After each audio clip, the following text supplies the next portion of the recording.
একই ছবি ব্যবহার করে একাধিক ফ্যান পেজ, এই পেজ সেই পেজ, নানান রকম পেজ গজায় উঠে নানা রকম সরকার বিরোধী পোস্ট, তারপরে উস্কানিমূলক পোস্ট, এই সম্প্রতি যে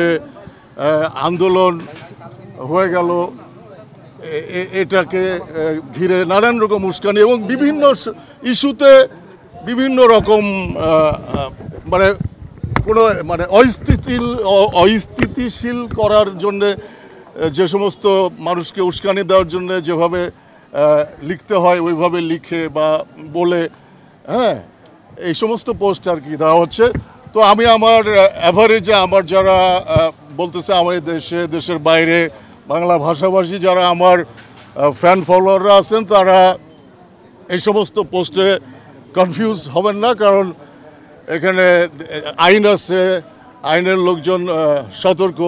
তারা খোঁজখবর নিছে, তারা জানে যে কোনটা কার আইডি, কোনটা কার পেজ, তারা জানে। তারপরেও এত মানুষ কনফিউজ হচ্ছে যে জন্য আমাকে আজকে আপনাদের সামনে বা ডিবি অফিসে আসতে হয়েছে। যারা আমাকে ভালো করে চেনে, যারা আমাকে আমার অ্যাক্টিভিটি সম্পর্কে, বিশেষ করে আমার লেখালেখি, আমার অ্যাক্টিং, আমার জীবনযাপনের ধরন সম্পর্কে যারা ডিটেলে জানে, তারা ছাড়া অধিকাংশই কনফিউজ হচ্ছে যে এটা আমার পেজ। আসলে আমার পেজ একটা পেজ, সেটা আসলে সেটা আমার অ্যাক্টিভিটি, ওখানে আমি মাঝে মাঝে জানাই, সেটা আমার খাবার দাবার সংক্রান্ত, আমার কাজ সংক্রান্ত এবং আমার জীবনযাপন সংক্রান্ত এবং বিভিন্ন রকম লেখা, বিশেষ করে কবিতা আর কি, আমি মাঝে মাঝে ভিডিও করে দিই। ওটাই আমার পেজ আর কি।